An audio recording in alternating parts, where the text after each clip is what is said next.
was wicked and sinners before the Lord exceedingly. So he didn't know what was in the city. He only saw the watered garden. Yes. He saw that the grass was green on the other side, he thought. He didn't know there was a system within the four walls, within the construct. He didn't know what was over there. But by him lifting up his eyes, he beheld a counterfeit system. They're called subnormal systems. Sodom and Gomorrah is so much more than just an agenda, even though it is. But as I said, the root is pride. Yes. Yeah. But the bottom line was, let me leave that alone. Let me stay here. Okay. I would go somewhere, but I'll be nice. Thank you, Holy Spirit. Now, in verse 7, the key to all of this was that both men found themselves increasing. The original plan came to Abram. Lot, like most Lots, went along for the ride. He desired the benefits without responsibility. He wanted the blessing without the birthright. Yeah. So he began to, somehow, things began to get stirred, and I believe Abraham called a meeting and said, I need to talk to you. There's something going on between us. I'm hearing something in the atmosphere. We're no longer in agreement. So there's strife in the land. There's strife going on. And I want to help us both, because we're family. Right? I'm your uncle. You're my nephew. I love you. I'm going to, this is Moffett translation, I'm going to give you first dibs. Whatever you choose, I'm going to get the other side. You go left, I'll go right.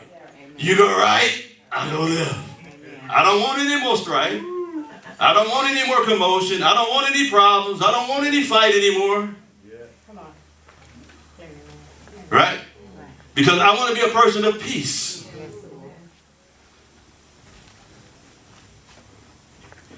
He didn't want any strife anymore.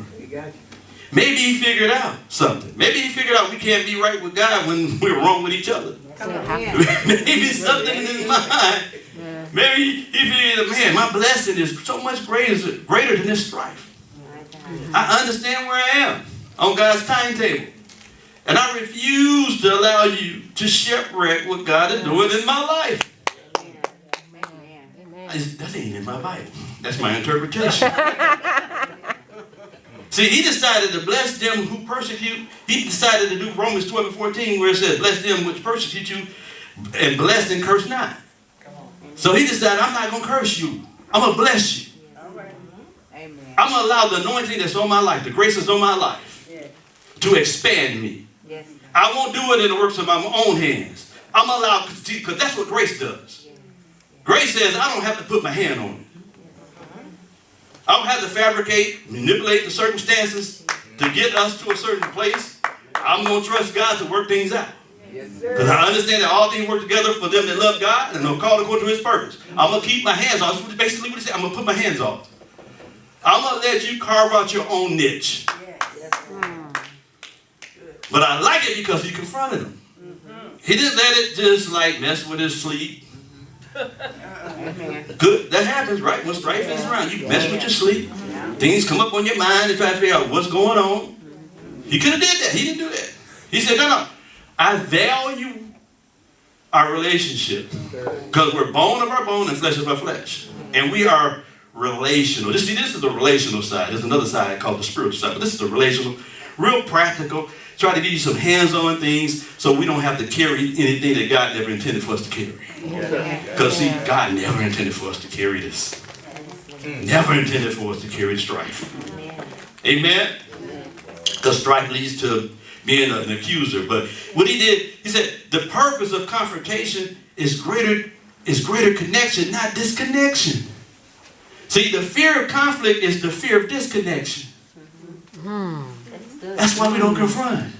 That's why we don't make a stand. Because it's going to cost you. I'm going to be alone. I'm going to be misunderstood. Huh? I might have to work overtime. Am I right? Yeah. I know it's gonna get y'all think we ain't even got nowhere. Y'all looking like y'all. That's what we know. Because we know when we make a stand for God, we know the ramifications of it, and we are not really built for that. We're not. Because we build our life religiously. We build our life based on our opinions. Jesus. We build our life on how it feels in our life. We haven't figured it out yet.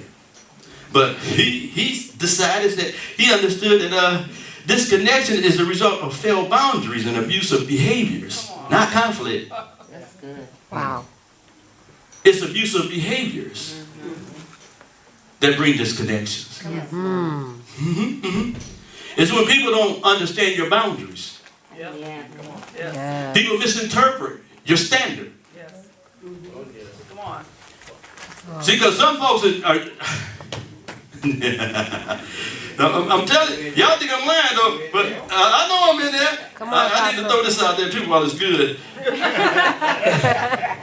Give it to us. See, yeah, I got to help y'all because, you know, there are some things in our life, people are offended because of your possibilities. And they know it. That's when strife comes in. Tell your neighbor they probably offended because of your possibilities. Yeah. They might notice and see, you know, because they understand the standard and they understand you have a goal in mind and that you're trying to move, you know, you're trying to live according to what God has said as it relates to your life, and you're not really into frivolous activities and things of that sort. So we have to understand. Can y'all understand? Yes. sir. So there are some things that when people are not sure of themselves, then strife can come. Because when you make a stand on stuff, and you say, I'm going to construct my life according to the biblical pattern that God has given me. Because the safest places in your life is building according to the design. If you don't build according to design, then you only have one thing left. That's the default. And default is based on your opinions. God is obligated to his word. He's not obligated to your feelings. And so they try to make leaders obligatory to your feelings. I'm not obligated to your feelings. Yes. I'm obligated to God's eternal purpose. And sometimes when you get off track, his purpose becomes primary. And when you get off track, sometimes his purpose becomes secondary. And then you try to get the primary to the secondary and the secondary to the primary. Then you call good evil and evil good. Come on. All right. Yeah. Yes. Yes, sir. Then you want to turn my channel on your frequency. It don't work that way. I know the channel. There's a fragrance. There's a pattern.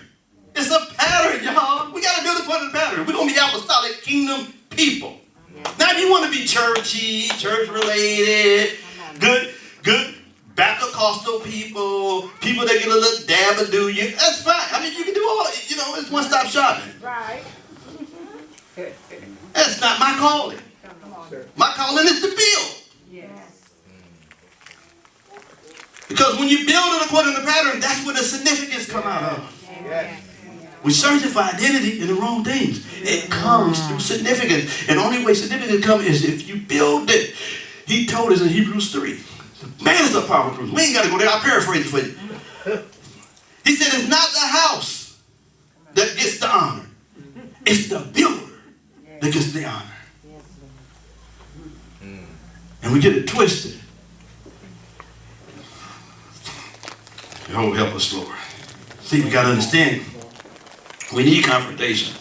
The confrontation helps both parties to discern the boundaries. To find out what the expectations are. Because if you don't discern boundaries, offense is easy. And then once the boundaries are not established, then everything that comes out of someone's mouth is interpreted as offense. Yes, sir. Yes, sir. That's good.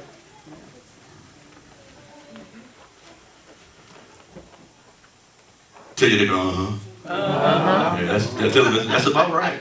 That's about right. Yes. You can take it to the bank. Yes, sir. You can bundle it up, take it in, and make a deposit. I'm telling you, it's the truth. I've been around the block a long time. I've been doing this for a long time. I've assessed things.